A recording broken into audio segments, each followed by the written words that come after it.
Get out of here, you useless middle school graduate. The company party was held at a luxury hotel in New York.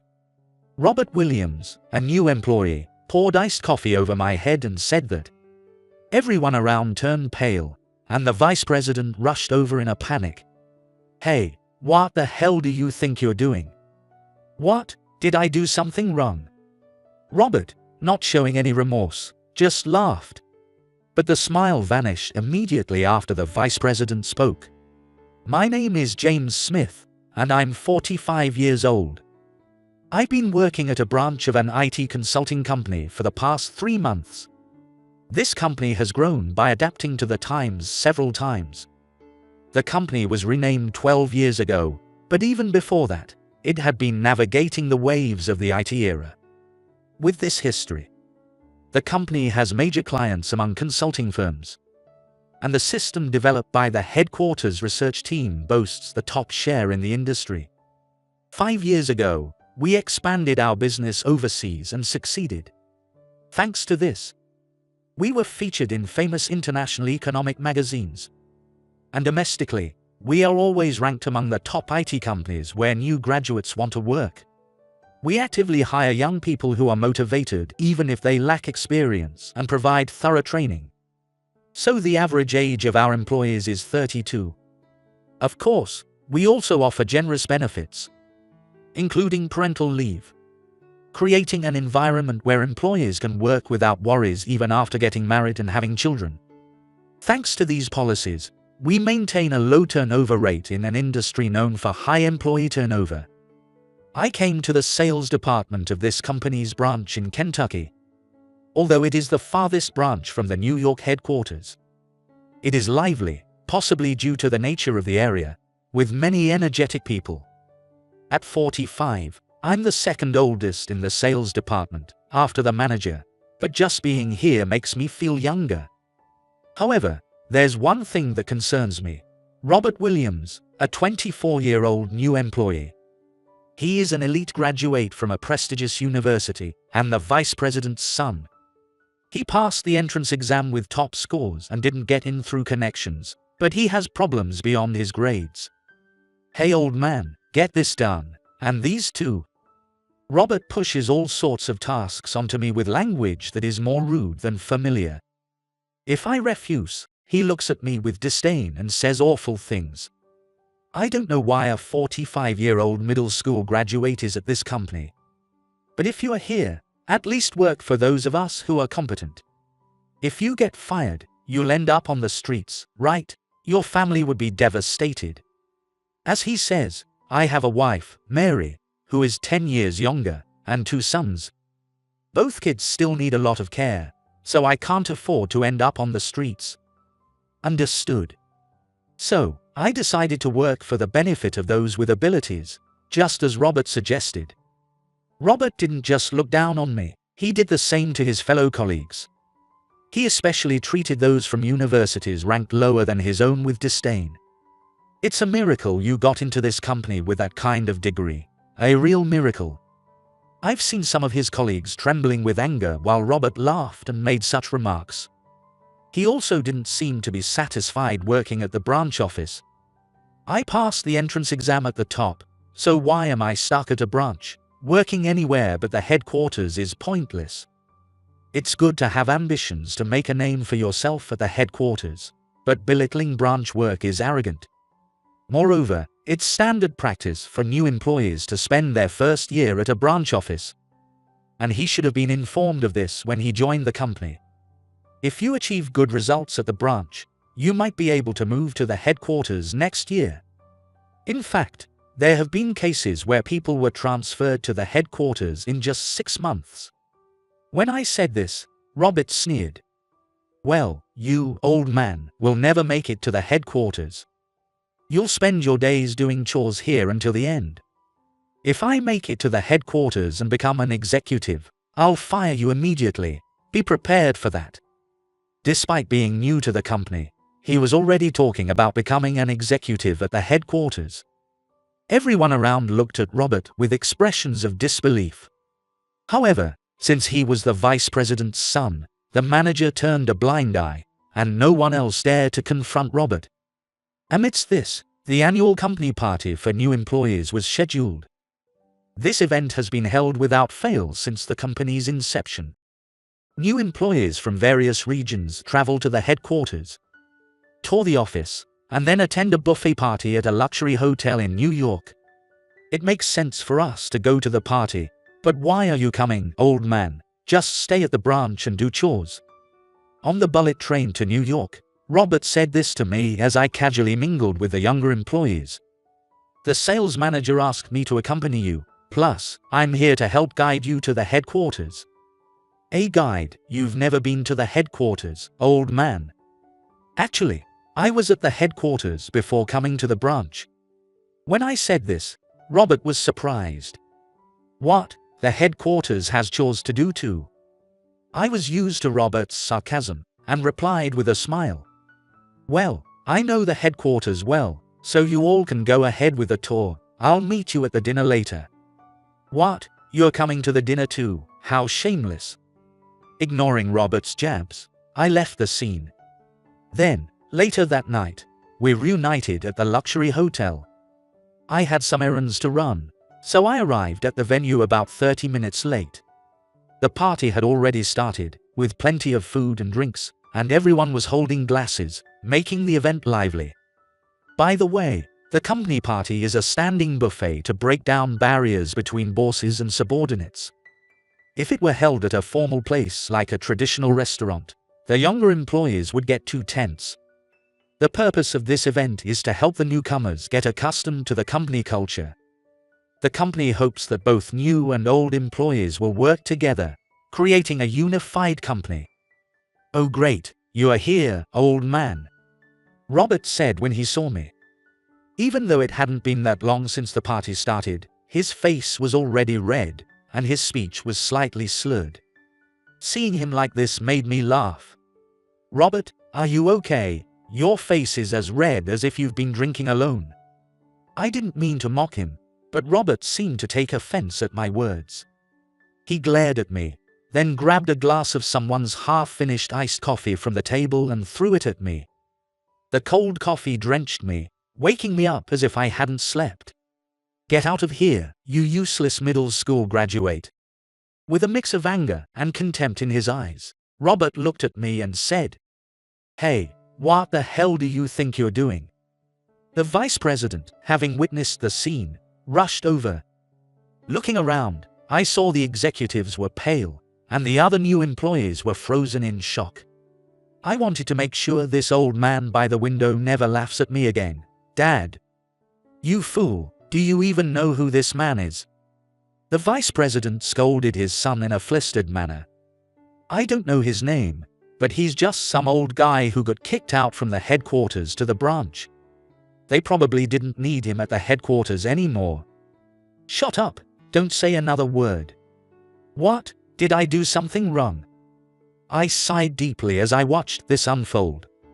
Throwing coffee on someone is never a good act. No matter who the person is. That man is the president of our company. Don't you even know what he looks like? What?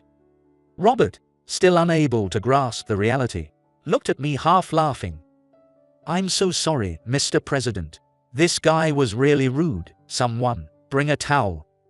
A hotel employee quickly brought a few towels, and I started wiping the coffee off myself. Thanks to my water-repellent suit and shirt. The damage wasn't too bad, but the coffee that got inside my collar had soaked my undershirt, making me uncomfortable. Pouring coffee on my head like that is just cruel. At least pour it from the front next time so I can block it completely. I joked, trying to lighten the mood, but the vice president got even angrier at Robert. What are you standing there for? Get on your knees and apologize right now. You've done something terrible to the president. If this were a different time, you'd have been beheaded on the spot. The vice president, Michael Williams, who loved historical dramas, shouted, Hey now, don't say such violent things, Michael. Even if it were a different time, I wouldn't just behead an employee. Robert's face finally started to turn pale as he realized the situation.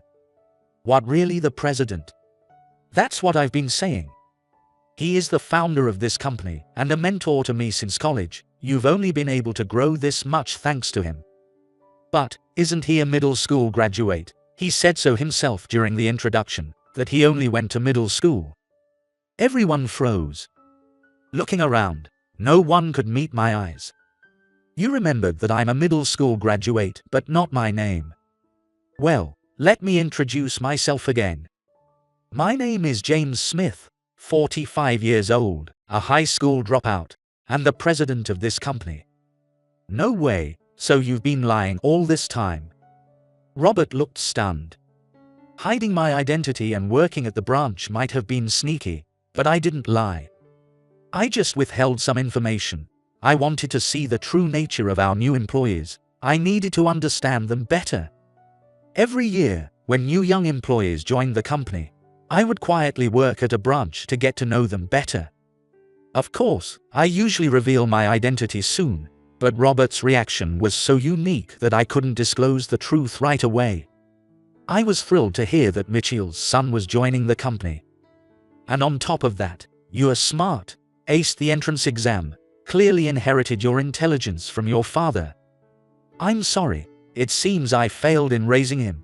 I spoiled my only son, but I never thought he would do something this foolish. Mitchell's face showed a mix of regret and sorrow. Both of us have aged, but it's clear that having a family has changed him. Michael and I met on the campus of a well-known university. Of course, I wasn't a student there. I was drifting around doing odd jobs. I used to sneak into university lectures for fun and sometimes argue with the professors. Back then, security wasn't as tight, so it was easy to blend in with the students. It was during one of these lectures that I met Michael. The lecture was about the future of business management, I think, but I don't remember well. I just remember having doubts about the professor's talk and pointing that out. When the lecture ended and I left the hall pretending to be a student, someone called out to me from behind. I thought I had been caught for not being a student, so I quickly tried to escape. Wait, your comments to the professor were intriguing. Please, I'd like to hear more from you. Hearing that, I stopped and turned around. I saw a well-dressed young man who looked intelligent and seemed to come from a good background. I felt embarrassed standing there in my worn-out shirt and shabby jeans. Thank you for stopping. My name is Michael Williams. I haven't seen you before. Are you a student from another department? He asked with an innocent smile. Looking at his face, I realized he was the complete opposite of me. He must have been cherished by his parents and teachers. Unlike me, who rebelled against my high school teachers and got expelled, leading my parents to abandon me. Department. You could say I'm in the free department. I answered nonchalantly, and he looked at me curiously, letting out a big sigh. His eyes, behind the glasses, reflected his straightforward personality. Free department. I don't think we have such a department. He answered my joke with a serious face, which piqued my interest. From then on, we started meeting outside of school as well. Talking with Michael was more enjoyable than with any friends I had made before. Though he was 2 years younger, he was more mature than me, more grounded. Despite being the son of a company president, he had a goal to become independent and start his own business. It would be safer and easier to take over your dad's company. Even when I said this, Michael shook his head. If I surpass my father, I need to become independent. Until then, I had never thought about surpassing the adults around me, even though I constantly rebelled against them. Talking with Michael made me realize that I was just sulking against adults without truly facing them. I thought it was amazing how you were fighting alone. That's why I approached you, and now, after talking to you, I still think you're a cool person. That's not true. You just find me unusual because our backgrounds are so different. I don't have dreams or goals like you, and I'm not smart. Sorry if I gave you the wrong impression. I spoke while turning my back to Michael. That's not true. Why won't you recognize your own worth? You think I don't recognize myself? Yes, your ideals are so high that you're losing sight of yourself. Without these words, I wouldn't be who I am today. If Michael hadn't said that, I wouldn't have realized I had high ideals and would have wasted my life. Will you join me in starting a company right now, James? I need your help. I can't do this alone. His sudden proposal shocked me. Though he had mentioned wanting to start a business, it seemed too sudden. Michael was still a student, and I wasn't even that. Will you join me in starting a company right now, James? I need your help. I can't do this alone. But he cut me off. My girlfriend is pregnant. When I told my parents, they refused to accept it and said they'd disown me if I didn't break up with her. But I can't do that. I can't let our child face such a cruel fate. I was stunned by his unexpected confession. You've been busy, haven't you? I was at a loss for words after hearing that. I couldn't believe that the clean-cut Michael had gotten himself into such a situation. There was no way I could refuse to help Michael, who had no way out. We decided to focus on online sales, which was still a niche market back then, and launched an e-commerce site. Our first office was in my small one-room apartment. Since this is your place, you should be the president, Michael said, and I have been sitting in the president's chair ever since. Even now, as we have our headquarters in a prime location in New York City. I've known you since you were a little boy. You might not remember, but I played with building blocks with you and picked you up when you fell. I don't mean to boast, but I'd appreciate a bit of recognition. Robert, who had sobered up, looked pale. But don't worry about what you did to me. I won't hold it against you, I admit. There was a part of me that found it amusing to see you call me a high school dropout. I looked at Robert with a mischievous expression. He kept his gaze on the floor, saying nothing. The reason the president without high school diploma was that he was too smart for his teachers. He was a victim of the unfortunate Japanese tradition of suppressing those who stand out. But he had much more foresight than I did, and Robert, you might not have been born if things had been different. I was shocked when I found out that Michael, who I thought was so pure, had a child. But it was that shock that made me determined to succeed. Your existence became the catalyst for this company, and that's the truth. From my position, I couldn't see Robert's expression. I had no idea what he was thinking or feeling. But he's Mitchell's son. I couldn't give up on him. Apologize properly right now, Robert. There's no need to make him apologize in front of everyone. As long as he works diligently from now on, that's enough. No, that won't do. Robert needs to apologize now or he'll never learn. It was just like back then.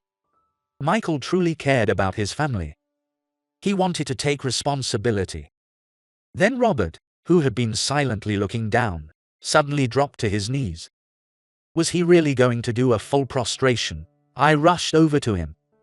If you prostrate yourself here, it will make me look bad. If any footage of this gets on social media, it would damage the company's image.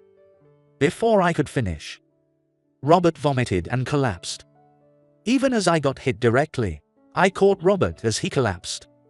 My suit was a disaster, and the scene turned chaotic. Someone get a towel, now.